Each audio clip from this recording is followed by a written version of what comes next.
Bonjour, bonjour mes chers amis. Je viens vers vous parce que j'aimerais bien qu'on médite sur le système éducatif camerounais dont j'ai mis un post. Donc lisez bien le post qui va avec le live. Si le sujet vous intéresse, vous rentrez en essayant de contribuer. Et puis si le sujet ne vous intéresse pas, vous savez ce qu'il vous reste à faire. Vous essayez de chercher une page de Flore de Lille ou de la charmante dame qui plaît beaucoup à Platini qui habite quelque part vers la boule. Et puis vous allez là-bas vous terrer. Et puis nous on reste entre nous ici, vous voyez bien. Donc c'est à vous de regarder. Moi j'aime bien de temps en temps marcher dans la nature comme ça, c'est très beau, hein, magnifique. Hein. C'est très magnifique tout ça, ça inspire. Hein.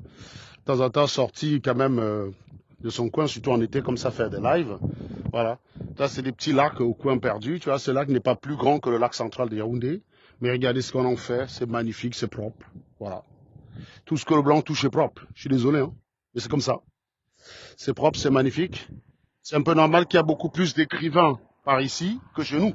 Parce que quand vous restez comme ça face à une si belle étendue d'eau, avec une feuille blanche, ben, l'inspiration coule tout seul. Voilà. Donc, hein, c'est magnifique, hein, c'est magnifique. Donc, de temps en temps, comme ça, c'est bien de faire des lives dans la nature. Pour nous autres, qui sommes en déplacement, célibataires géographiques. Donc, ça laisse un peu le temps de penser, de ressasser, parfois, quoi de mieux que de ressasser comme ça face à la nature. C'est ça qui permet d'avoir les idées claires. Prenez un bon livre de physique, vous mettez comme ça sur le bord. Parfois, prendre votre voiture juste sur un versant de lac, ou restez même dans votre voiture, vous ouvrez le livre. Je vous jure, tout ce que vous lisez vous pénètre. Et dans ce genre de livre-là, vous pourrez apprendre que ce n'est pas avec le capital qu'on rémunère les gens. Et ça vous éviterait parfois certaines situations très embarrassantes. Hein. Comme disait un grand philosophe qu'on appelait Aimé Jacquet, quand on néglige la connaissance, on va au-devant des graves déconvenus. Ah, Mémé Jacquet, très grand hommage à toi, tu nous manques. Enfin, il est toujours vivant, bien sûr. Mais actuellement, on a Didier Deschamps. On n'a pas trop compris ses choix pour l'Euro 2024. Je pense qu'il arrive à bout de souffle. Donc, il faut laisser les bêtises à Zidanovic pour qu'il fasse la suite, quoi. Hein. Je trouve quand même que Zinedine Zidanovic mérite quand même. Je suis pas certain qu'il durera aussi longtemps que Didier Deschamps, mais je pense qu'il faut bien laisser un petit peu Zidane prendre cette nouvelle génération des Bleus montante. Parce que franchement, l'Euro, c'est nul, quoi. C'est nul. Je pense pas qu'on va aller loin. J'y crois pas beaucoup. Je pense qu'on va être qualifié au second tour, bien sûr. On a 4 points. Il faudrait un cataclysme qu'on soit pas parmi les meilleurs troisièmes. Donc le second tour, pour moi, il est acquis. Mais on va tomber contre qui? Je sais pas. Je sais pas. La dernière fois que j'ai vu la France commencer mal un euro comme ça, c'était en 2006. Enfin, mal une compétition, c'était en 2006, quoi. On n'a pas trop l'habitude. On a perdu l'habitude. Et en général, depuis un certain temps, quand ça commence mal, ça finit très mal, quoi. Donc, l'Euro 2021 ne nous a pas menti. Hein. Ils ont passé le second tour. Ils sont arrivés au second tour avec 5 points. On était habitué à eux avec 7 points, quoi. On est habitué avec 7 points minimum à chaque fois pour aller au second tour.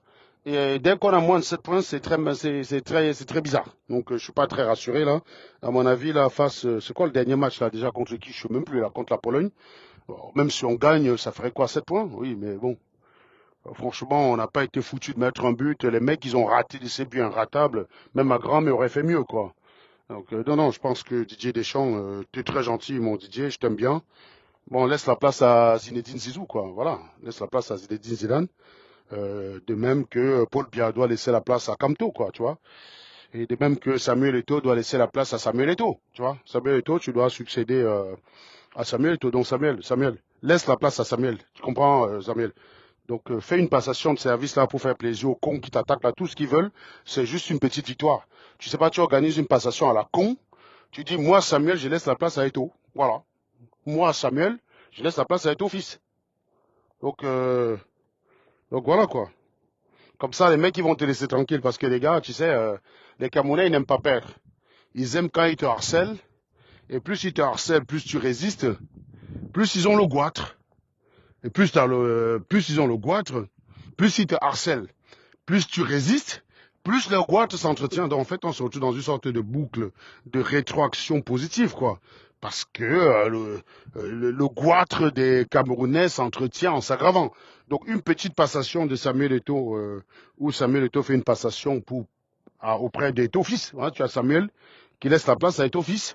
Ça ne dérangerait personne, quoi. Voilà. Donc moi, je serais lui, j'organiserais un truc pareil.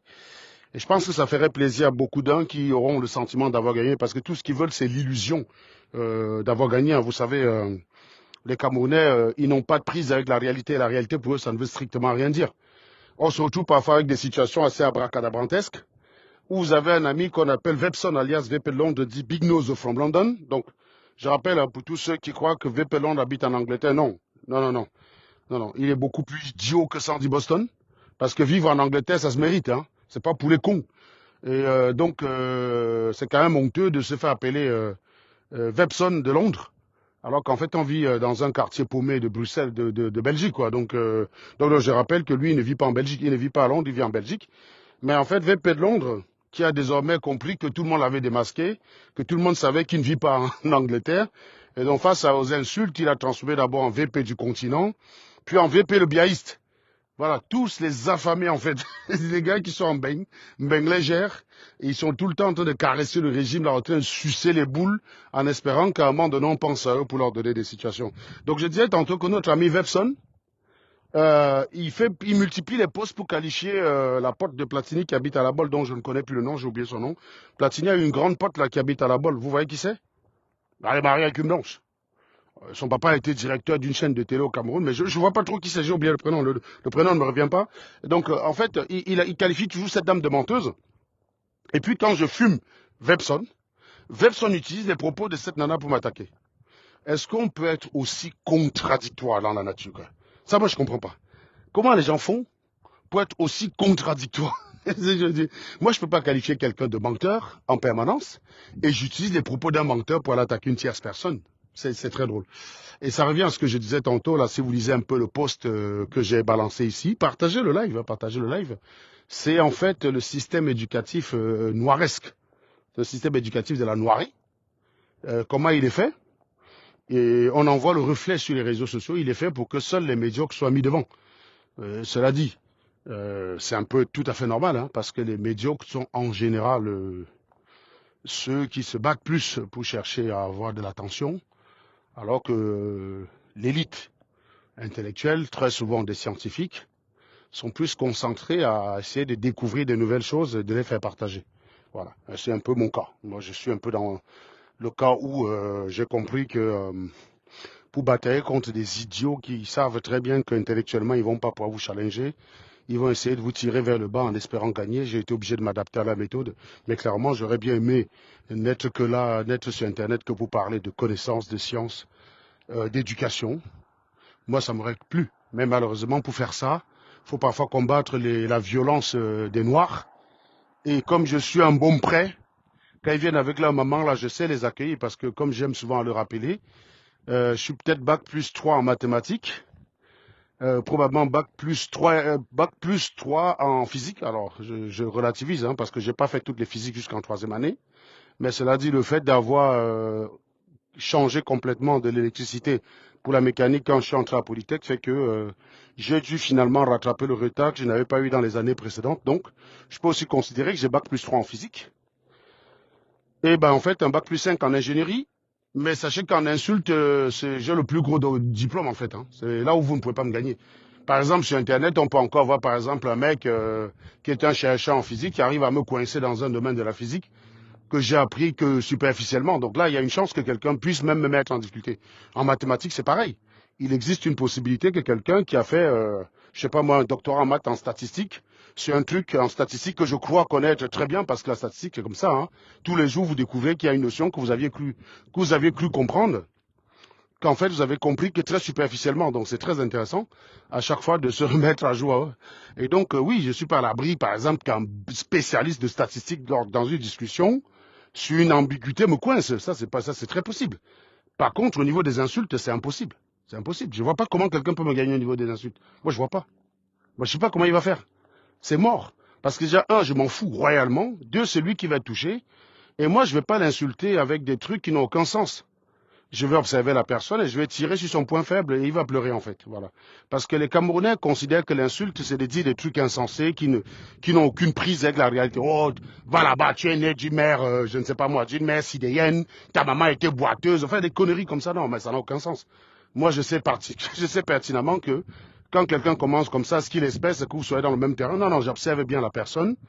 Elle a forcément des points faibles qu'elle n'assume pas. Et je frappe là où ça fait mal. Et en général, les premiers se mettent à chialer. Et en chialant, ils font comme si c'est moi qui leur avais cherché le problème. C'est-à-dire qu'ils vont chialer, oubliant de préciser que c'est eux qui ont commencé. Voilà. Parce que c'est comme ça, en fait. La victime, c'est pas celui qui a, la victime, c'est pas celui qui a été attaqué c'est pas celui qui a été attaqué en premier. La victime, c'est celui qui chiale le plus, quoi. Et en matière de chialeurs, les lâches, c'est des champions. C'est des champions pour chercher la bagarre et être les premiers à chialer leur maman, quoi. Donc, c'est pour ça que oui, au niveau des insultes, non, je ne suis pas assez inventif pour créer des insultes qui n'ont aucun sens. Moi, j'ai pas d'imagination. Moi, je suis quelqu'un de très rationnel. Moi, je suis pas irrationnel, moi.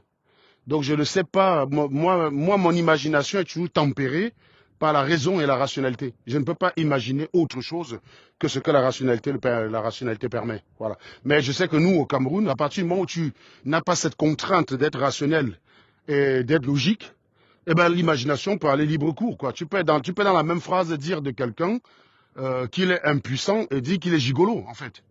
Ben, il y a juste un problème, hein, c'est que l'outil pour être gigolo, c'est exactement ce que tu lui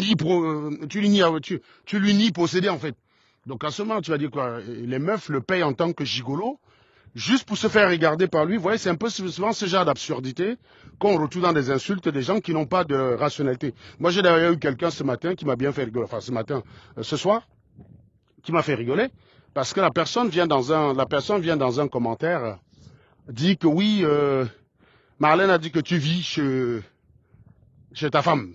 Je dis ok, d'accord, très bien. Donc, ça veut dire que si on vit chez une white, on ne travaille pas. Non, non, non, non, ce n'est pas impossible que tu travailles. Tu peux très bien travailler et être entretenu par une white. J'ai dit, bah génial. Ben, ça veut dire que depuis le temps que je suis avec elle, j'en ai économisé pas mal de pognon, quoi. Si je bosse mon argent et que j'économise, je ne dépense pas ça comme prend ça. J'aurais bien aimé, hein, s'il y a un gars comme ça dehors, qui est capable de me dire, Serge, travaille ton argent d'ingénieur, là, tu vois, non. Tu fais ce que tu veux avec. Les charges de la maison, tes charges de la maison, là, je m'en occupe. Franchement, donnez-moi l'adresse de l'Angala, je vire Magali tout de suite. Non, je vous dis tout de suite, donnez-moi son adresse, je la vire tout de suite. Si ça court les rues, le genre de nana, avec qui tu vas être? Parce que c'est une blanche. Elle va te dire non, non, non, non, non. Tu as beau être noir, être ingénieur, tu restes pauvre pour nous. Tu sais, les noirs sont pauvres, t'inquiète pas. Mon petit Serge, fais ce que tu veux avec ton argent, tu vois. Mon papa s'occupe de nous. Non, mais sérieusement. Ça veut dire que donc, depuis le temps, admettez même que je gagne même seulement 1 000 € par mois. Mais vous imaginez l'argent que j'ai de côté avec ça? C'est un truc de malade. Non, si vous connaissez un endroit où on trouve ce genre de femme, donnez-moi juste l'adresse et je vire Magali demain matin. Je vous dis tout de suite, hein. Je ne suis pas marié. Je la vire demain matin, je m'en vais là-bas m'installer. Non, mais vous vous rendez compte quand même que c'est donc ça quand on veut faire la provocation, en étant dans une configuration qui n'a rien à voir avec le réel, quoi. On va dire des trucs qui n'ont aucun sens et des choses qui se contredisent dans la même phrase. Voilà, vous pouvez pas dire à un moment donné que quelqu'un, comment dire, merde, que quelqu'un est nourri par une white et ensuite dit que ce n'est pas impossible, que ça n'empêche pas que la personne peut travailler. Mais dans ce cas, je fais quoi de mon pognon alors? Je sais pas. Tu peux pas dire ça en même temps. Tu ne peux pas dire ça dans la même phrase. Tu dis que je dois aller rendre les 5 € que j'ai été incapable d'avoir. Ben, mon ami, si je travaille, je gagne de l'argent, je suis, je suis au petit soin et que mon argent m'appartient, ça veut dire que 5 € c'est pas un problème pour moi. Est-ce que vous voyez un peu la liaison des idées en fait? Ben, en fait, vous dites-vous que vous avez des hommes politiques qui ressemblent à ça en fait, hein. Récemment, là, dans les affaires qui concernent Samuel Eto'o et l'Africa Foot, les Camerounais ont été mobilisés plus sur le foot, comme si c'était le seul sport au Cameroun. Ils ont oublié d'autres sportifs. Je trouve d'ailleurs que les autres sportifs, eux aussi, ne font pas assez, ils ne font pas ce qu'on appelle du make noise. Ils ne make pas noise, quoi. Donc, ils devraient souvent make noise, histoire de, ils devraient souvent make noise, histoire de rappeler que non, attention, il y a d'autres sports. Regardez comment c'est magnifique, mec. Regardez, c'est magnifique. Un joli coucher de soleil. Magnifique, magnifique.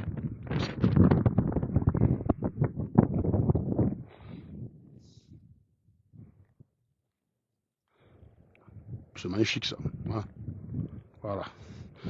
Normalement, la porte de Platini qui est à la Baule devrait souvent pouvoir vous montrer ce genre de paysage parce que là-bas, c'est assez touristique. Et pour ça, il faut sortir. Quand on vit caché dans un appartement, c'est pas évident. Voilà. Donc j'étais en train de dire, je ne sais pas si vous avez lu le post qui accompagne le live.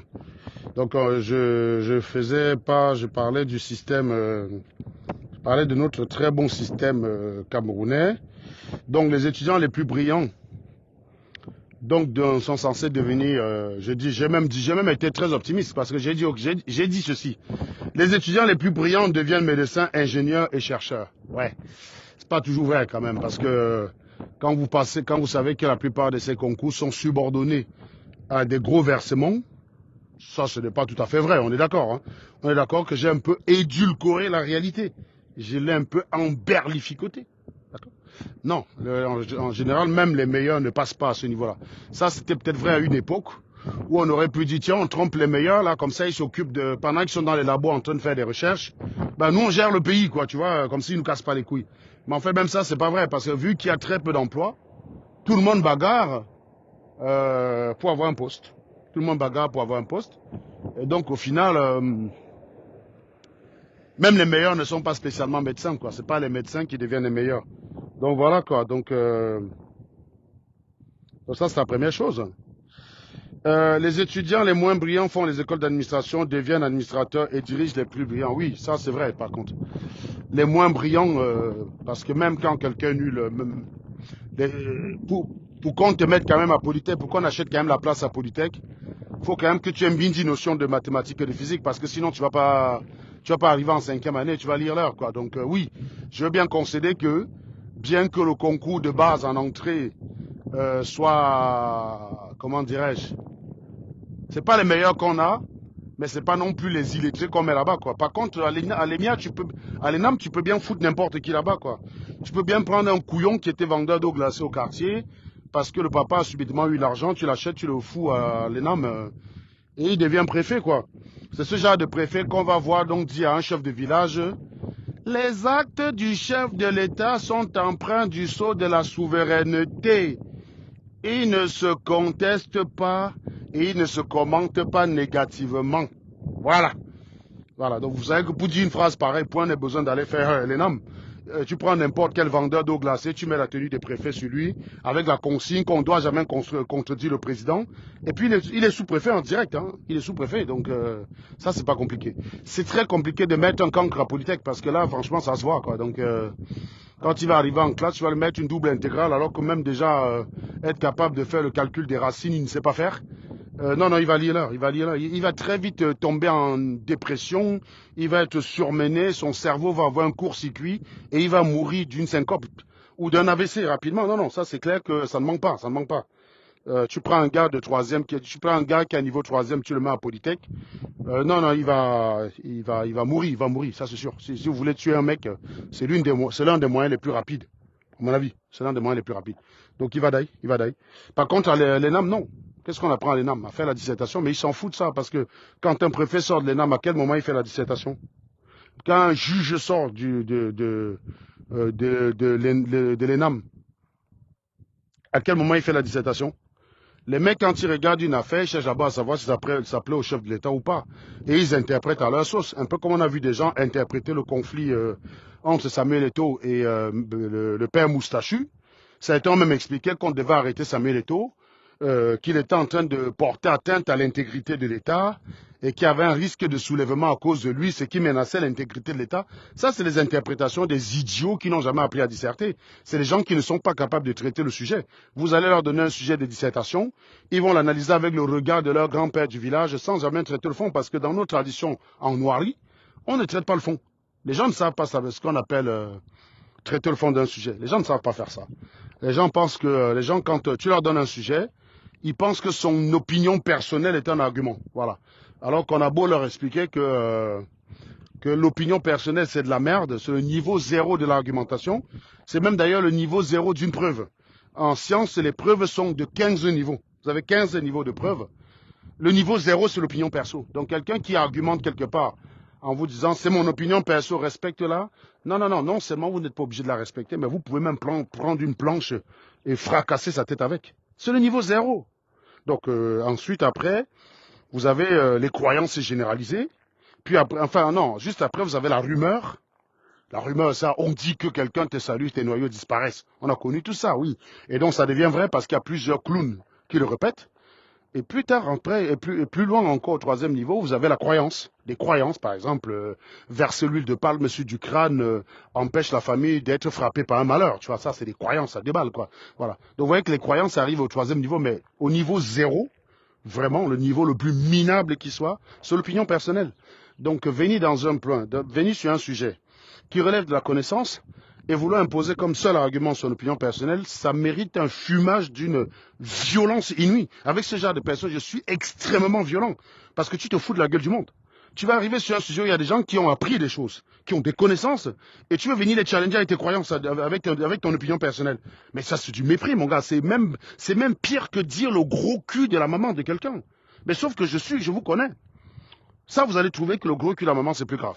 Non, c'est insultant parce que c'est presque comme si tu es en train d'expliquer à un gars qui a passé, je sais pas moi, 20 ans d'études. Le mec, il a fait 20 ans d'études, hein, si vous prenez en général maternelle, école primaire, plus école secondaire, plus l'université. Donc, on a 5 plus 6, ça fait 11, plus 5, ça fait 16, plus 2, ça fait 17.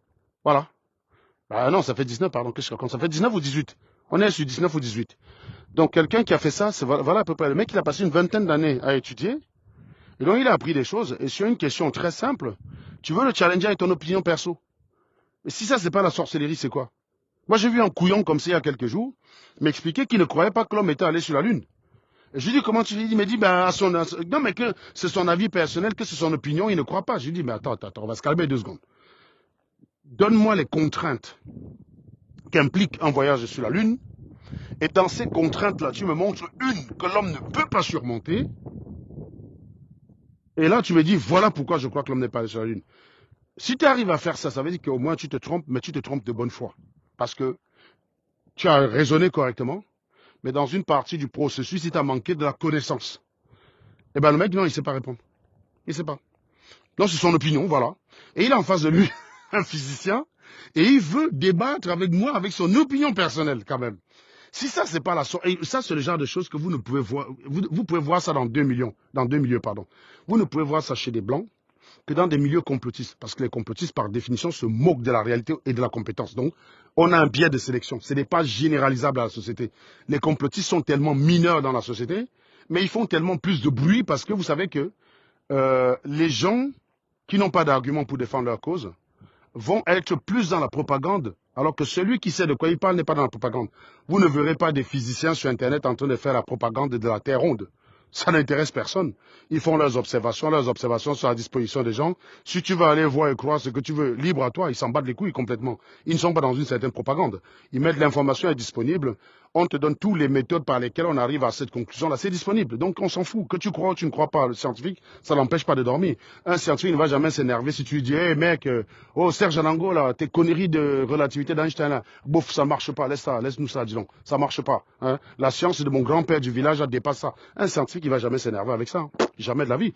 Mais mettez-vous devant un complotiste. Vous lui expliquez que la vaccination, il n'y a rien en l'état actuel de nos connaissances qui implique un quelconque complot. Bah, il s'énerve direct. Hein. C'est l'agressivité, c'est la violence. On a exactement le même comportement avec les religieux. Vous savez que quand on ne peut pas prouver ce en quoi on croit par des preuves, en fait, on fait la propagande, la menace, l'intimidation, la calomnie, tout y passe. Tout, sauf le traitement du fond du sujet. Voilà. Donc on sait reconnaître un peu ce type de personnes. Et en général, moi je débat pas avec elles, je les massacre. Je ne vais pas aller discuter avec un complotiste de la statistique. Il s'en bat les couilles de la statistique. Il ne connaît rien. Tu lui dis c'est quoi une fréquence, il ne saura pas faire. Qu'est-ce que c'est qu'un caractère? Quelles sont les caractéristiques principales d'une statistique? Il ne sait pas te dire. Il ne sait pas te dire. Pour apprécier une donnée d'un point de vue statistique, tu dis il y a 2 paramètres qui sont les plus importants. C'est quoi? Il ne saura pas te dire. Il ne saura pas te dire variance et fréquence. Expérience, pardon. Il ne saura pas te dire c'est l'expérience et la variance. C'est les 2 là qui te permettent d'apprécier une statistique. Il ne saura pas te dire ça. Il ne saura pas te dire. Par contre, il va venir, il te dit, oui, mais tout le monde sait que c'est un complot. Voilà. Donc, tu discutes pas avec ce genre de personnes. Donc, chez les Blancs, tu ne trouves ce genre d'individus que dans des milieux complotistes. Il n'y a que chez les platistes, par exemple, les partisans de la Terre plate, j'adore me les faire parce que c'est des abrutis hors pair. C'est-à-dire que rien que la perspective cavalière qu'on a appris en quatrième, ils ne connaissent pas. Ils ne connaissent pas. Parce que rien que quand tu apprends la perspective cavalière en quatrième, déjà rien que ça te permet de t'interroger sur le modèle d'une Terre plate. Je prends un exemple simple. Quelqu'un qui a fait perspective cavalière, il sait que quand tu veux représenter en perspective des droites qui sont parallèles, elles se rencontrent quand même plus loin. Tu es obligé de faire qu'elles se rencontrent. Pourquoi? Parce qu'un objet, quand il s'éloigne de nous, il diminue en taille. Quand vous avez un camion qui vous dépasse sur le bord de la route, au fur et à mesure que vous regardez le camion, vous le voyez prendre successivement des positions jusqu'à finir en un point et carrément disparaître. C'est-à-dire que le camion va partir. Je ne sais pas, vous allez avoir un camion qui a une dimension caractéristique. On va dire sa dimension caractéristique, c'est 4 mètres, 3 mètres. Vous allez le voir passer successivement de 3 mètres à 0, c'est-à-dire à invisible. Même si vous êtes sur un chemin tout droit, d'accord? Vous allez voir le camion diminuer progressivement et disparaître. C'est exactement ce qu'on observe quand un corps change de distance par rapport à nous. Quand un corps change de distance, parce que quand on observe un corps au loin, on parle en termes de distance angulaire. C'est la distance angulaire. Par exemple, quand le camion est à 1 mètre sur vous, à 2 mètres de vous, pardon, si sa dimension caractéristique c'est 4 mètres, ça veut dire que vous regardez le camion sur un angle tel que, comment dirais-je, enfin la tangente de la moitié de cet angle, c'est la moitié de la dimension caractéristique du camion. Je ne sais pas moi. Si le camion a 2 mètres, que sa dimension caractéristique c'est 4 mètres, en fait, vous le voyez sur un angle de 45 degrés x 2, donc de 90 degrés, parce que vous allez avoir la moitié de la dimension caractéristique qui est 2 mètres, et la distance qui est 2 mètres, donc vous allez avoir une tangente qui est de 1, et tangente 1, c'est une tangente égale 1, correspond à l'angle de pi sur 4. Et donc l'angle sur lequel vous voyez le camion, c'est 2 fois cet angle-là, donc vous voyez le camion sur un angle de pi sur 2. Au fur et à mesure que ce camion va s'éloigner, par exemple, je ne sais pas moi, si le camion se retrouve, je ne sais pas, à 20 mètres, vous allez le voir sous un angle tel que sa tangente, la tangente de sa moitié sera de la dimension caractéristique, hein, c'est-à-dire 2 divisé par 20, c'est-à-dire 1 dixième. Et donc l'angle sur lequel tu le vois, c'est 2 fois arc tangente de 1 dixième en fait. Et donc on est sur un angle qui est encore plus petit, au fur et à mesure qu'il disparaît, vous allez arriver à un niveau où vous le voyez sur un angle de 0 degré, c'est-à-dire sa dimension caractéristique, l'angle auquel vous le voyez, il est nul. Vous ne voyez plus le camion, il a complètement disparu. Et ça, avec un modèle où la Terre est plate, on devrait observer ça le Soleil. On ne dit pas que le soleil allait peut-être disparaître et devenir un petit point, mais vous verrez le soleil occuper des tailles progressives et diminuer. Et peut-être le lendemain, quand il se rapproche, vous allez le voir grandir. Un peu comme quand vous voyez un camion qui vient au loin. Vous le voyez d'abord tout petit, ensuite vous le voyez se rapprocher de vous. Et au fur et à mesure qu'il s'approche de vous, le camion grandit. Et après, quand il vous dépasse, il s'éloigne, il redevient petit. On verrait ça avec le soleil. Ça s'appelle la perspective cavalière. Maintenant, comment expliquer donc que le soleil a la même taille tout le temps quand on le regarde? Il n'y a qu'une seule explication possible. Hein. C'est qu'il est tout le temps à la même distance de nous, en fait. C'est-à-dire que, en tout cas, sa distance par rapport à nous varie de façon imperceptible. C'est-à-dire qu'il n'est pas possible d'observer les variations de distance. Bien sûr que le soleil n'est pas toujours à la même distance, hein, puisqu'on n'est pas sur une orbite totalement circulaire. La première loi de Kepler disant que les planètes autour du Soleil décrivent une trajectoire elliptique. Mais c'est une ellipse dont l'excentricité est très faible. Et donc on est quand même beaucoup plus proche, du cercle que d'une ellipse en fait, d'une ellipse classique. Voilà. Donc en gros oui, à quelques approximations près, le soleil décrit autour de nous une trajectoire circulaire. Ah bah oui, je sais qu'il y a des gens qui vont se dire, mais attends, mais qu'est-ce que c'est, je raconte là? C'est la Terre qui tourne autour du soleil, c'est pas le soleil qui tourne autour de la Terre.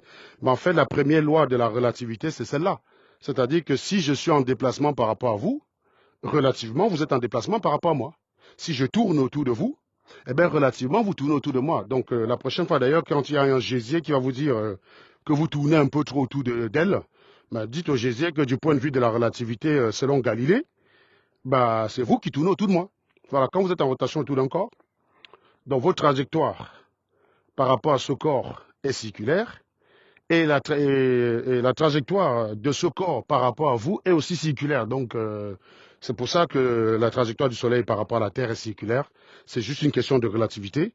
Si tu tournes autour d'un corps, relativement, ce corps tourne autour de toi. tout simplement.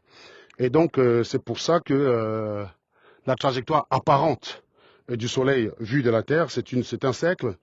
Et l'avantage d'un cercle, la définition géométrique du cercle, c'est l'ensemble des points à égale distance d'un point donné. Voilà. Puisque le cercle, le rayon du cercle est constant. Donc, c'est comme ça qu'on définit le cercle. C'est la raison pour laquelle vous allez voir le Soleil avoir quasiment tout le temps la même taille. C'est parce qu'il reste tout le temps à la même distance. Ce qui n'est pas le cas des autres planètes quand on les observe. C'est d'ailleurs ce qui faisait permettre à Ptolémée, dès le départ, de savoir que les planètes n'étaient pas forcément en rotation autour de la Terre comme on croyait. Mais ça, il ne pouvait pas le dire. Parce que ça ne devait pas plaire à Aristote, le maître, le maestro. Il ne fallait pas contredire Aristote, hein, surtout pas. Non, non, non, on ne contredit pas Aristote. C'est un peu comme Aristote, c'était un peu comme Paul Biya, quoi. Contredire Aristote, c'était peut-être risqué gros, hein. C'était risqué gros, quoi. Mais tu es né pour dire qu'Aristote s'est trompé, c'est pas possible. Tu peux pas dire ça. Tu peux pas dire qu'Aristote s'est trompé. Et donc, Ptolémée savait très bien que ça ne marchait pas dans son modèle. Et d'ailleurs, les gens lui font souvent tellement d'injustice en simplifiant son modèle à lui. En faisant croire que le modèle de Ptolémée, c'était toutes les planètes qui tournaient autour de la Terre. En fait, quand vous faites ça, vous êtes en train d'insulter un des très grands géomètres de l'époque. Hein. Vous êtes en train de dire que c'était un abruti fini, un abruti complètement frappadingue. Parce que Ptolémée, qui n'était pas très con, observait par exemple que si toutes les planètes tournaient autour de autour de la Terre, pardon, il existerait bien sûr des situations où vous allez avoir Mercure, vous allez avoir la Terre qui se trouve entre Mercure et le Soleil. Voilà. Dans un modèle où la Terre et le Soleil, Mercure et le Soleil tournent autour de la Terre, il existe des situations où vous allez vous retrouver avec la Terre qui est entre Mercure et le Soleil. Voilà, c'est-à-dire que vous avez les 3 points alignés avec la Terre qui se trouve entre les deux. Sauf que Ptolémée savait très bien qu'il n'avait jamais observé ça. Donc déjà, ça contredit l'hypothèse d'une rotation autour de la Terre. Il savait que ce n'était pas possible. Et de deux, il avait aussi observé que par exemple des planètes comme Mars, un coup il se rapprochait de nous, puis subitement reculait derrière. On ne sait pas, c'est un peu comme si la planète approchait. Et puis bizarrement, tu as l'impression qu'elle recule. Donc, et quand tu appliques quelques lois de composition en géométrie, ça n'a qu'une seule explication, c'est que ça ne tourne pas autour de vous. Voilà, ça tourne autour d'autres choses, mais certainement pas autour de vous. Mais plus loin, quand on commence à faire les calculs différentiels, on sait que ça donne une épicycloïde. Hein. Donc on arrive à déterminer cette trajectoire-là. Quand vous avez un corps qui a une trajectoire épicycloïde par rapport à vous, ben la seule conclusion possible, c'est que vous deux, vous tournez autour d'un troisième corps. Donc voilà. Donc c'est un peu ça. Donc en fait, Ptolémée, ce qui s'est passé, c'est qu'il avait bien observé que ce n'était pas vrai. Mais comme il ne pouvait pas le dire, du coup, il a inventé un autre modèle qui était beaucoup plus compliqué que ce qu'on a souvent l'habitude de présenter, c'est-à-dire qu'il avait imaginé que toutes les planètes tournaient d'abord à l'origine, tournaient autour du Soleil, et que c'est le Soleil qui entraînait toutes ces planètes-là en tournant autour de la Terre. Voilà. Donc c'était un peu la combine qu'il avait trouvée, pour ne pas dire un gros mensonge, dans le but de plaire à Aristote, et pour ne pas non plus contredire brutalement Aristote, et risquer un peu de se retrouver en délicatesse comme l'a été notre ami Galilée. Voilà. Donc c'est autant de choses. Bon, après, il faut pas que je m'éloigne un petit peu parce que je sais que c'est la partie la plus chiante.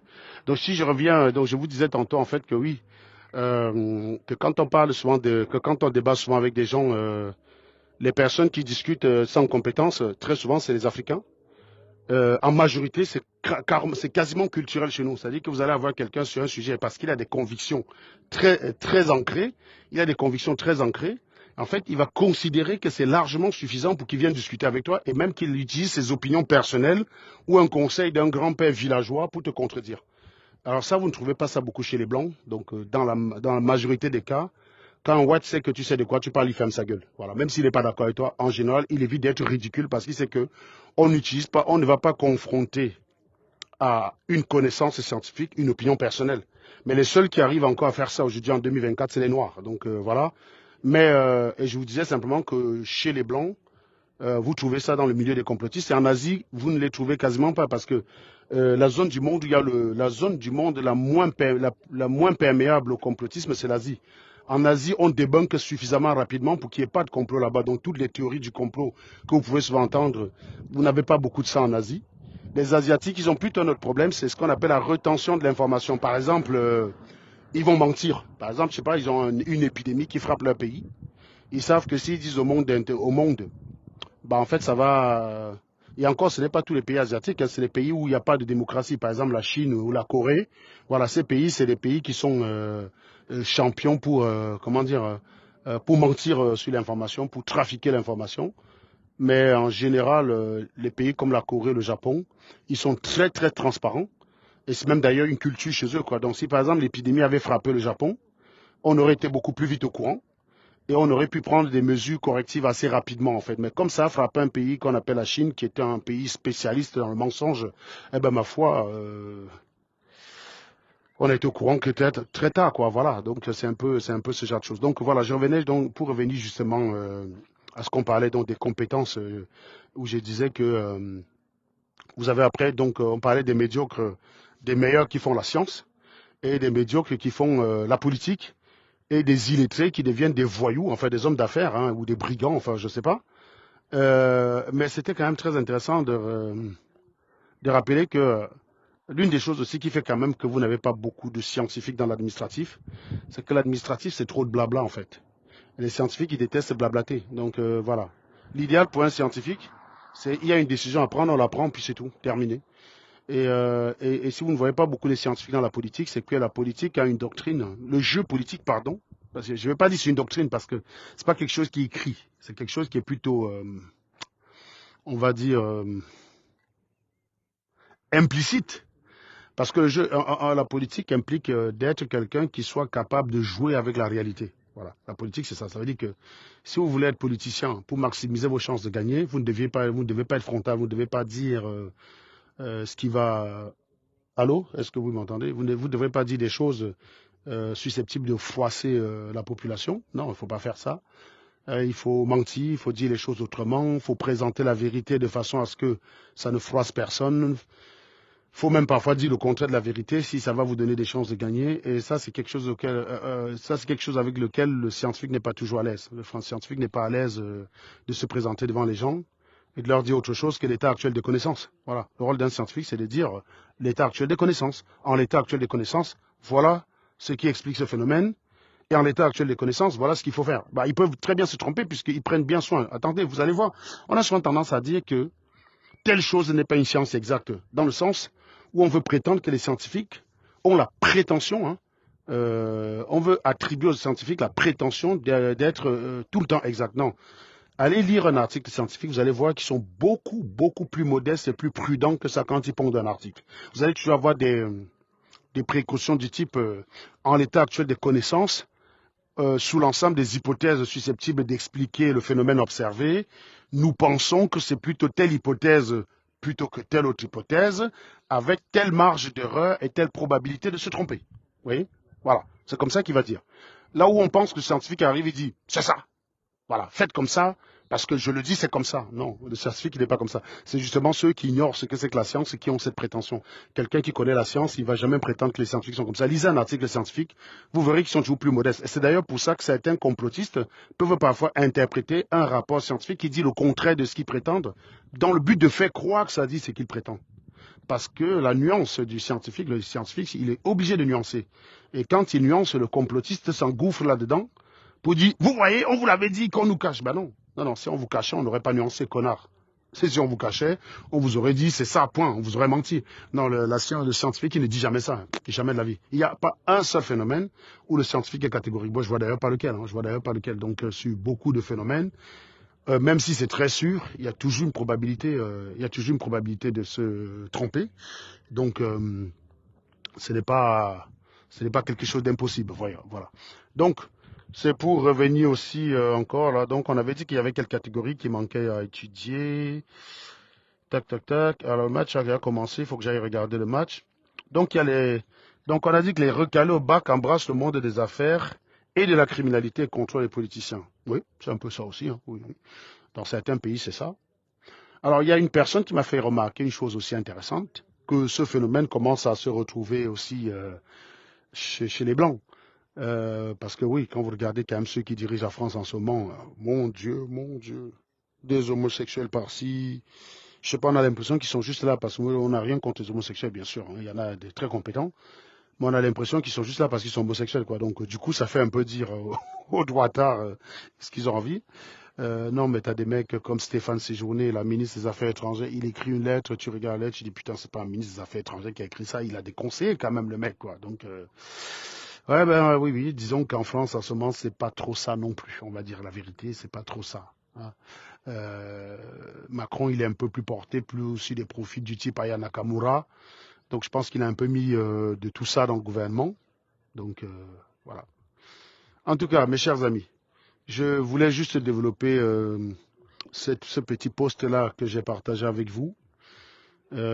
Sentez-vous libre de commenter, de partager. Et souvenez-vous, le monde, c'est comme une sorte d'horloge. Et les scientifiques sont des gens qui... Et les scientifiques est comme quelqu'un devant une horloge qu'il ne peut casser pour observer le mécanisme. Il doit donc faire des hypothèses pour expliquer le mécanisme de la montre sans la casser. Et donc, par moment, il va avoir une hypothèse qu'il va croire juste, jusqu'à ce qu'une observation la contredise. Il va devoir revoir sa théorie pour intégrer la nouvelle information qu'il a eue, et ainsi de suite, jusqu'à ce qu'une autre observation vienne encore la contredire, ainsi de suite. Voilà, c'est ça la science, c'est ça la compréhension du monde. Quand on dit science, ça ne veut pas dire que ça ne veut pas dire que tout est mathématique au sens de l'équation. Mais la science se prescrit quand même une démarche qui jusqu'ici est la meilleure pour aller chercher la vérité. Bien sûr qu'elle n'a pas la vérité absolue, parce que la vérité absolue, c'est un dogme d'ailleurs. Le scientifique ne prétend pas la chercher, parce qu'en fait, le jour où on aura la vérité absolue, ce sera la mort de la science. Voilà. Si un jour on a la vérité absolue, c'est direct la mort de la science, hein. Donc clairement, la science, pour vivre, ne doit pas considérer qu'elle a la vérité absolue. La science va se remettre en question des théories, essayer de trouver les moyens de l'améliorer pour qu'elle soit le plus précise possible, la plus fidèle aux observations. Et le jour où on a une observation qui contredit, ça veut dire qu'il y a une couille dans la théorie, il faut la corriger pour qu'elle soit encore meilleure. Voilà, c'est comme ça le travail d'un scientifique. Et j'aime bien vous parler de science parce que j'adore la science, mais on ne développe pas un pays avec la vente d'eau glacée ou avec les traditions ou avec la géostratégie politique ou je sais pas quoi. Non, on développe un pays avec la science. Point à la ligne. Si les Chinois sont où ils sont, c'est parce qu'ils produisent 1 million d'ingénieurs chaque année. Si les Roumains sont au-dessus de nous, c'est parce que rien qu'en Roumanie, vous avez 1 million d'ingénieurs en informatique. Alors, je ne vous laisse pas compter le nombre d'ingénieurs en mécanique, en électricité, en thermique et tout ça. Voilà.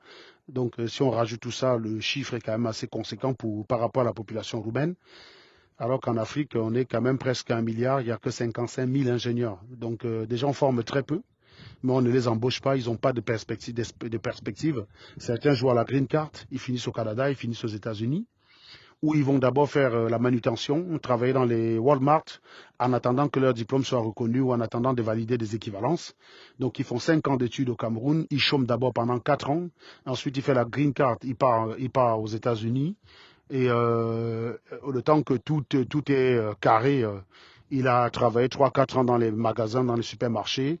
Et en fait, là où il a été diplômé ingénieur au Cameroun à 23 ans, il se retrouve à train d'occuper effectivement un poste d'ingénieur pour la première fois de sa vie à 35 ans. Voilà. Malheureusement, c'est le triste destin de l'Afrique. Et donc, on forme très peu, et même ceux qu'on forme, on ne leur donne pas les bonnes raisons de rester. Oui, il y en a qui restent, parce qu'ils arrivent à avoir un poste quelque part où il y a du gombo. Oui, quelqu'un qui est sur un poste où il y a du gombo, il ne va jamais jouer à la green card. C'est bien sûr qu'il ne jouera pas à la green card. Parce que quand vous avez du gombo, vous pouvez avoir un salaire de base à 1 million, mais vous émargez tous les mois 6 000 € quoi, facilement. Donc, tu vas aller faire la green card pour aller où? Personne n'ira faire la green card dans ces conditions-là. On est bien d'accord. Donc, malheureusement, on forme beaucoup de gens et puis bah, finalement, on ne les utilise pas. Et donc, ce qui fait qu'effectivement, les 55 000 personnes qu'on a en Afrique aujourd'hui comme ingénieurs, ce n'est pas le reflet de ce qu'on forme. On forme un peu plus que ça, mais ils se barrent tous. Certains vont à Dubaï, d'autres en Inde. Quand j'étais à Dubaï 2 fois, j'ai vu beaucoup de Camerounais là-bas qui étaient dans l'ingénierie, qui travaillaient, parce qu'ils n'avaient pas de perspective au Cameroun. Voilà. Donc résultat des courses, là, en 2024, il n'y a que 55 000 ingénieurs au Cameroun. En Afrique, pardon. Voilà. Au Cameroun, peut-être, il n'y a même pas 6 000 qui travaillent, hein. Et dans des pays comme le Niger, je ne sais même pas s'il y a 800, quoi. Donc, toi, Platini, il y a un bruit de fond chez toi, là. C'est peut-être la pompe à la piscine. Et on est dehors, il y a du monde quand même, il y a du bruit. Ah, ça va, Riri? Miri, il y a Serge qui te salue. Mignon, tout à l'heure maintenant, là il peut t'écouter maintenant. Tout à l'heure il t'écoutait pas. Maintenant, il peut Mon t'écouter. ririnette d'amour. Ça va? Ethan? Ethan, tu viens dire bonjour. Tu peux pas passer, il n'y a pas l'espace là-bas. Fais attention. Tonton, il va pas t'attendre, hein. Il va bientôt s'en aller. Ça va, Riri? Oui. T'as passé une bonne journée? Oui. T'as fait quoi de beau? T'as fait quoi de beau? Tu vois, il y a un chat qui arrive là. Ouh, le petit Ethan, je vois pas trop ta tête. Ça va, Ethan? Oui, là, bah, tu vois pas, c'est le chat. Il oublie que c'est lui qui a un chat, lui. Il cherche le chat. Il est déguisé en chat. Je disais qu'en fait, tu vois, la dernière fois, on discutait avec notre intellectuel et tout, qui ne connaît pas le fonctionnement des sociétés de services. C'est les sociétés de services qui embauchent les ingénieurs. Comme il n'y en a pas beaucoup au Cameroun, bah, c'est normal hein, qu'on se retrouve à avoir très peu d'ingénieurs, d'où le fait qu'on aille toujours chercher l'expertise ailleurs, à l'étranger. Tout à fait, tout à fait. Parce qu'eux-mêmes, ils ne sont pas conscients. En fait, eux-mêmes ne font pas confiance à ceux qu'ils ont formés. Hein. Exactement. Moi, je pense que le cas. Alors qu'il y a quand même des très bons ingénieurs. Franchement, il y a un ami qui nous avait retrouvé à Télécom Paritech à l'époque. Il nous expliquait que le gars, ils sont formés, ils vont, par exemple, les ingénieurs qui vont à la Camtel, il n'y a pas de projet. Ceux qu'on arrive à intégrer parce qu'ils veulent être fonctionnaires, qui sont par dessus, ils acceptent. Ils vont là-bas, ils posent leur veste sur la chaise, ils vont au tourne-dos le soir, ils récupèrent leur veste, ils rentrent. Ils sont payés. C'est horrible, c'est horrible. Moi, j'imagine une vie comme ça, je serais stressé, quoi. C'est-à-dire que tu es payé à juste aller au boulot. Moi, j'ai connu ça en 2018, où on m'avait mis sur un projet. En plus, c'était un projet qui n'était même pas du tout dans mon domaine de compétences. Mais bon, à l'époque, quand tu étais en CDI, entre deux missions, il fallait partir où on t'envoie, quoi. Les mecs, ils avaient signé un contrat, ils avaient mis la charrue avant les bœufs, quoi. Donc, je suis arrivé sur place. Le temps qu'on signe tout, j'avais rien à faire, quoi. Je me tapais les bouchons tous les matins pour aller bosser. J'arrivais, je m'installais au bureau, j'allumais mon PC, je traînais à la machine à café, je discutais avec des gens, je passais des coups de fil. À 18h, je rentrais. Mais j'ai harcelé ma boîte de conseils comme pas possible, quoi. J'ai harcelé ma boîte de conseils, mais c'est pas possible, c'est horrible. Les journées sont longues, quoi. Donc, je ne sais pas comment les gars peuvent faire pour être sur des projets où ils arrivent le matin, ils n'ont rien à faire, ils déposent leur veste, ils vont s'asseoir tourner dos. En même temps, si vous êtes nombreux à faire ça, n'est-ce pas, vous arrivez, vous refusez le monde, non? C'est pour ça que j'entends un peu les discussions du bar, quoi. Parce que dans ce genre, vous avez tellement évoqué tous les sujets où vous êtes spécialiste, que vous finissez par parler des sujets que vous ne maîtrisez pas et vous avez des avis là. Je te dis non! Hey, je te dis! Mais tu doutes?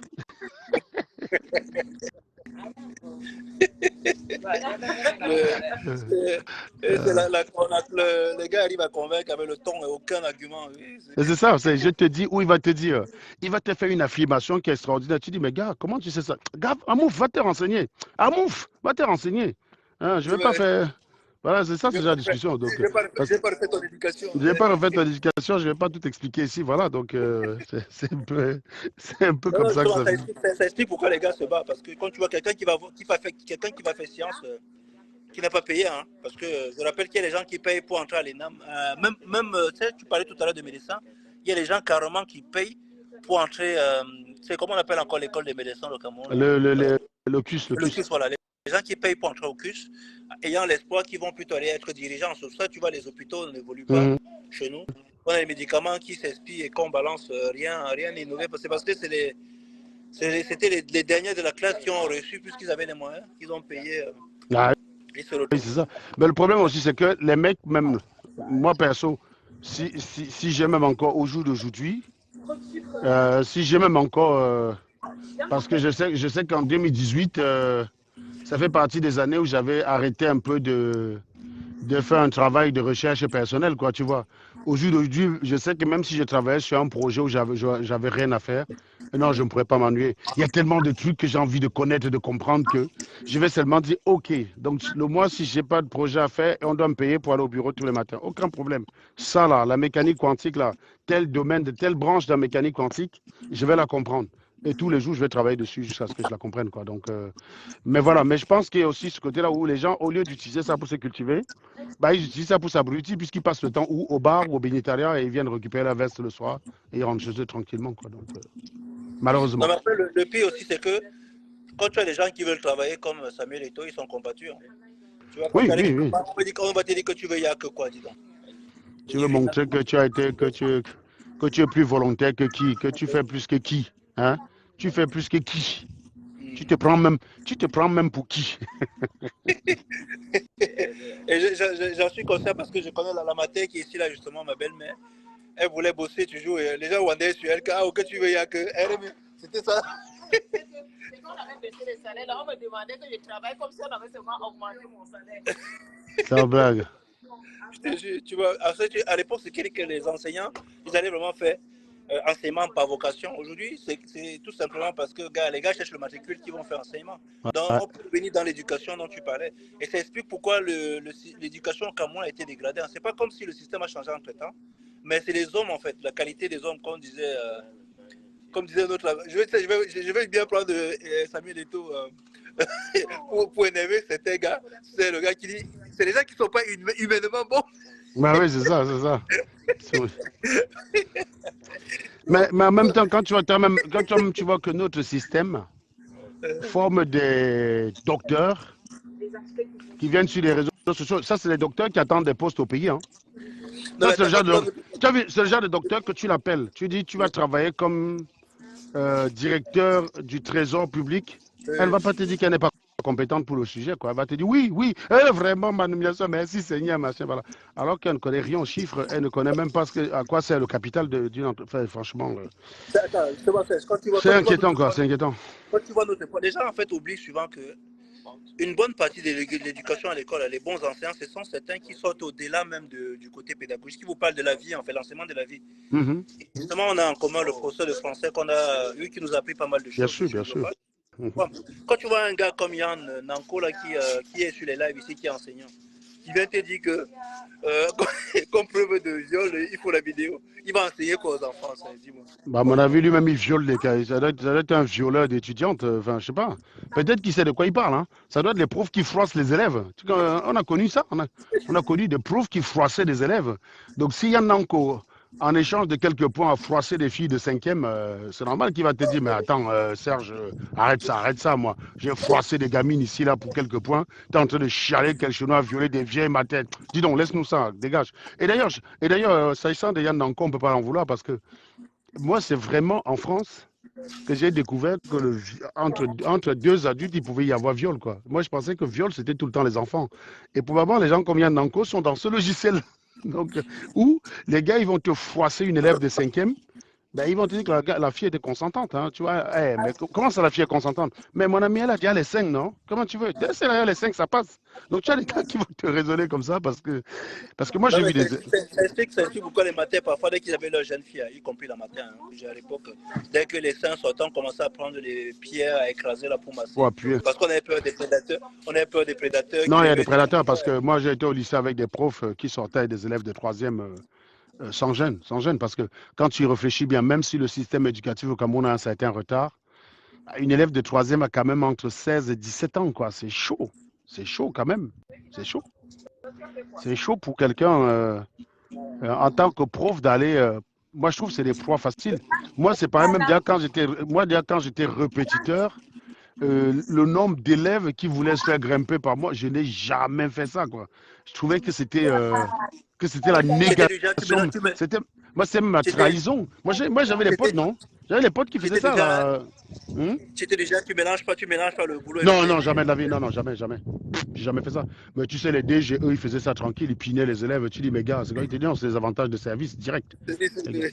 Ouais, c'était les avantages de service. J'ai dit, mais comment tu fais après pour l'enseigner? Ça n'a pas de sens. Et puis, en plus, c'est presque une trahison parce que tu as quand même un parent qui te confie son enfant, quoi, tu vois. Même si nous-mêmes, on était encore tous jeunes, mais tu as quand même un parent qui te confie C'est chaud quand sais, même, à Bonas, c'est chaud, c'est chaud. À Bonas, on partageait les chambres, on avait les voisins qui étaient à l'école normale en fait. Mhm. Justement, qui utilisaient ça en disant, vous voyez, les policiers, eux, ils ont leur fac en route, nous les anciens, on a quoi? Ça, c'est nos avantages. Tu Oui, mais vois, ça apporte quoi? Concrètement, ça t'apporte quoi? Rien. Parce ils que justifiaient ça. tu abuses juste d'un enfant qui ne connaît encore rien, mais tu restes quand même pauvre. Voilà. Donc, ben, je pense que la pauvreté, ça vient. L'absence de principe aussi, c'est la pauvreté. Hein. Si les gens ne savent pas parfois se dire que voilà, on peut être un salopard, mais il y a des choses qu'on ne fait pas. C'est que c'est un problème. Et tu verras bien qu'il y a sans doute parfois ce genre d'animal sur Internet qui vient nous juger, quoi, qui vient me juger parfois, comme s'il était, il était meilleur que moi, parce que il n'insulte pas les gens, tu vois. Lui, au moins, il dit pas le gros cul de la baie des gens, tu vois. Lui, tu vois, ouais, il froisse quelques élèves au passage, quoi, tu vois, mais lui, au moins, il n'insulte pas. C'est classique. Tu sais, le professeur Maurice Kamto fait souvent des petits posts journaliers là pour édifier les gens, pour Mhm. leur parler de, de ce qui se passe au Cameroun. J'ai vu un gars qui disait, le professeur Maurice Kamto a demandé à ce qu'on ajoute le mot dignité dans la devise du Cameroun. Je lui ai dit Mhm. qu'en fait, le fait d'aller ajouter, déjà on a payé travail patrie, est-ce que déjà ça même, on peut s'identifier à ces trois mots-là au Cameroun? Non, il n'y a pas Quand de on va... patrie. Il y a pas de patrie puisque tu as des connasses quand même du type Paty et Bas. Et dans une certaine meuf qui habite du côté de la Baule, dont le nom m'échappe, là, je ne sais pas trop. Mais si vous Oui, l'avez on en, va dire le si nom, vous on va l'avez en dire le nom. commentaire, si vous l'avez en commentaire, mettez-le. C'est des personnes qui considèrent que la patrie, c'est le Bamileke chez lui et les camps chez lui, même si la capitale se trouve chez les Écans, et la capitale, par définition, c'est la capitale de tout le Cameroun. Voilà. Donc, Paty et Bas considèrent que la patrie, c'est les Écans chez eux et les Bamileke chez eux. Voilà. C'est quel givré là que quand j'ai vu, tu as fait un post, mais je ne la connais pas celle-là. Non, elle veut se faire connaître, donc on va l'aider un petit peu. Elle m'a bloqué, elle avait dit à un moment donné que j'allais être son combat. Je l'ai juste tagué 3 fois, elle m'a bloqué. Donc je suis un peu déçu parce que moi j'espérais peut-être, au début je me suis dit non, c'est une conne très peu significative. Mais vu que j'en ai pas sous le bras là en ce moment, j'ai voulu quand même la récupérer, quoi. Mais en fait non, elle m'a bloqué direct. Donc Là, faut c'est que voir. tu es. Là, tu as. Comment dire, c'est la disette, là, il n'y a pas de. Ah oui, là, ça disait, oui, je cherche un con, ouais, je cherche quelqu'un dont je peux décrypter les vidéos Mais et le justement, fumer proprement, quoi. j'ai voulu te confier notre ami Bang là, chez Yuba. Franchement, il m'a énervé, le Hier, je mec. suis passé chez Youbas, ben, je pense que Youbas, il ne m'a pas pris parce qu'il savait très bien que ça n'allait pas très bien se passer pour Bonland, mais je n'ai pas regardé. Tu sais que j'étais dit que quand j'arrive Oui, j'ai dans un live, vu, en fait, tu t'es barré. quand, Moi-même, je n'ai pas supporté. quand j'arrive dans un Le mec, live, quand j'arrive dans un live où je ne peux pas intervenir pour porter la contradiction, ben après, voilà, c'est la ligne de Youbas. Hein. Tu sais, Youbas, il n'a pas les mêmes méthodes que nous. Youbas, c'est plus discussion entre. Youbas, si on partage le même ennemi, on est amis. Voilà. Et donc, s'agissant d'Amougou Belinga, Banlan et Youbas, ils ont ils ont quelques comptes à régler. Donc voilà, c'est comme ça. Mais c'est pas. Youbas, c'est pas celui qui va challenger quelqu'un qui raconte n'importe quoi dans son panel. Moi, je suis arrivé, j'ai même pas fait 2 minutes. Ben, j'ai vu 3 conneries. J'ai dit, ah, donnez-moi la parole, donnez-moi la parole, donnez-moi la parole. Mais le mec, je crois qu'il a vu parce que j'ai quand même posté le même commentaire 4, 5 fois. oui, j'ai vu ça Et, passer. et après, je me suis dit, de toute façon, s'il me réclame, quelqu'un va me contacter pour me dire. Personne ne m'a contacté pour dire qu'il m'a réclamé, donc j'ai compris que voilà. Donc, Youbas ne voulait pas trop embêter. Il n'a pris personne finalement hier, c'est ça? Non, non, je ne suis pas resté longtemps. Hmm. Franchement, le mec qui passait du coq à l'âne, il te racontait un truc. Tu ne comprenais même pas ni queue ni tête, en fait. Et puis, moi, je me suis Ben, barré. ça s'appelle le MIF argumentatif. C'est pour ça que ma méthode qui est d'interrompre les gens et de leur dire non, non, non, non. Un sujet à la fois, cher ami, pas 10 affirmations en même temps. Parce que ça va me demander une journée pour les contrer. Donc, on va les gérer one by one. Voilà. Ouais. Ah oui, Non, bon, là, c'est. son live, Bon, bah. si tu vas écouter, Après, ça, tu vas après, après, s'il a dit des choses très intéressantes, on peut s'amuser. Oui, on peut décortiquer ça le week-end. Si quelqu'un. Chacha, on va te donner un petit boulot. Si tu as regardé le live et que tu reconnais les minutes, bah oui, parce que l'idée, c'est quand même si vous pouvez me faciliter la vie, ce serait quand même Mais intéressant. le problème, c'est que c'est compliqué de décortiquer si tu ne comprends même pas où il voulait en arriver, Non, en mais fait, au le mec. moins, c'est ça, c'est pas mal. Bon, tu sais qu'il y en a qui parlent pour rien dire, c'est déjà bien. Donc, Chacha, si tu. Ouais, je pense qu'on peut s'intéresser à ce gars-là samedi, ouais. Ou vendredi soir. Oui, vendredi soir, on va essayer de décrypter Bonland. Pas décrypter, mais oui, on va regarder l'homme, quoi. Regarder ce que l'homme dit, oui. Ouais, tout à fait. Bah, en même temps, il n'est personne au Cameroun, hein, donc tirer sur lui, c'est pas non plus significatif. Il ne se prétend rien. À part dire qu'il est le fils du président, bah, il ne se prétend pas être un intellectuel, il ne se prétend pas candidat à quelque chose. Voilà, je sais pas. Donc, je sais même pas si c'est vraiment intéressant.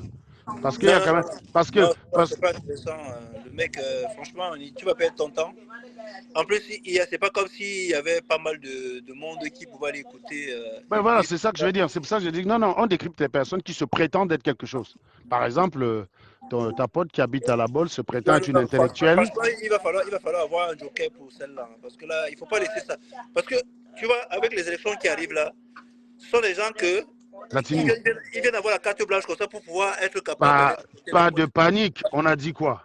Et je t'ai dit que de toute façon, c'est toi qui as eu le. Non, non, non, non, non, Platini. Moi, Tu fais comme si tu oublies le Camer. Le Camer, même quand il finit toujours par tomber dans le piège. Tu as les mêmes gens qui m'attaquent depuis 20 ans avec les mêmes méthodes. Ils se font fumer, ils partent, ils reviennent. Non, à un moment donné, elle va forcément. il n'y a pas de rap. Ben oui, tu crois que ça va tenir longtemps? Tu connais les Camers? Tu crois qu'elle va rester 6 mois Bon, chez elle? maître Corbeau, vas-y, on te met au parfum. Tu nous structures ça. Dès qu'il y a des rap là, allez, hop, on la ramasse. On est quasiment sur Platini qu'on va revenir sur le dossier. Elle va me donner l'occasion, il n'y a pas de problème. Elle va me donner l'occasion. Non, non, Baolan, franchement, il n'est pas. Moi, je pense Oui, que. il dit juste qu'il est le fils du président. Donc, il y a qui. Non, non, il n'y a pas. Est-ce qu'il n'y a pas un ministre qui a fait un discours débile ces derniers jours? Je ne sais pas. Je cherche Mais vraiment un un con, jour, quoi. vous serez comme nous. Hein. Ben, j'ai pas vu ça. Tiens, si tu as la vidéo, tu me Non, dis. non, non, c'est juste une petite bâtisse. Je ne sais même pas d'où il va arriver. C'est que le gars, il m'amuse sur le mec là. Moi, je suis curieux de savoir c'est qui son tailleur. C'est pas le même tailleur que Jean de Dieu. C'est pas le Je vais même lui tailleur que demander, Jean de Dieu Momo là. je vais lui demander c'est quoi ton projet. Non, non, attends, il doit avoir le même tailleur que Jean de Dieu Momo. Il y a un tailleur aussi. Jean de Dieu Momo, on avait aussi une photo là avec la jaquette. On a le bidon dehors comme ça là et la veste. Non, Et non, j'en ai dit putain. Momo, il a changé de tailleur. Quand je le vois ces derniers temps, non, tu sens qu'il a changé Ah son bon? tailleur. Oui, non, c'est différent en fait. Il a dit au tailleur, non, non, tes blagues là, c'est bon. Tes blagues de mauvais goût là, c'est fini, c'est bon. Non, non, mais non, non, non, les gars, il faut appenter, les gars, appenter. Si vous avez une. Bah, après, voilà, moi, je sais pas, en ce moment, j'ai plus envie de fumer les meufs, quoi. Je sais pas pourquoi. Parce que je sais que les gens disent que je m'acharne plus sur les filles que sur les hommes. Non. Les mecs sont devenus sages. En ce moment, je trouve que les nanas à fumer, c'est plus. Les nanas ont plus de goût à fumer en ce moment, je trouve. En été, comme ça, c'est les nanas qu'il faut fumer, pas les Joe. Dans l'étoile caribéenne, bah, manque de peau sur le dossier. Samuel Eto'o est de notre côté, donc je ne peux pas la fumer.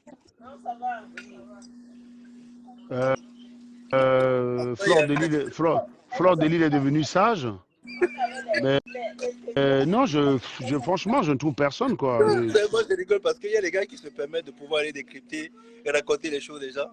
Mais il y a certains qui n'ont pas le droit de décrypter les lobes. Non, mais voilà. Non, mais Qu'est-ce que pense le VP de l'homme de cette logique? Mais Vepson, déjà, sa logique, c'est de dire tous les jours que Marlène mange, sauf quand Marlène parle de Serge Anango. Parce que VP de Londres, je t'ai dit, je suis le réconciliateur des ennemis. VP de Londres ne peut pas saquer Marlène, mais contre Serge Anango, il veut bien faire alliance avec Marlène, quoi, tu vois. Voilà. Mon téléphone va s'éteindre. Bon, moi-même, là, je vais aller regarder le match. Là, au moins, je vais regarder la deuxième partie, en espérant que l'Italie fasse un bon score. Bon, mes chers amis, je vous aime beaucoup. Et à très bientôt. Partagez le live et puis bah, on se revoit peut-être demain ou après-demain. On va essayer sur la chaîne là, quand on va avoir le temps avec Blaise de faire un petit live sur Machiavel. Ouais. Là. On va Ouais, tout à fait.